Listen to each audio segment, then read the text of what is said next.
Hi everyone, here we've got ZTE Axon 11 5G, and let me show you how to show battery percentage on this device.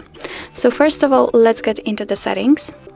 Then let's find battery and scroll down. Actually, you do not have to scroll down. Here we've got the battery percentage, so simply tap on it, and as you can see, now we've got only the battery icon, but we can show it inside the battery icon or outside the battery icon. So let me pick, for example, outside the battery icon, and as you can see on the very left of the battery, we've got the exact percentage of the usage of the battery. So that's all. This is how to show battery percentage in your ZTE Axon 11 5G. Thank you so much for watching. If you find that this video was helpful, please hit the subscribe button and leave the thumbs up.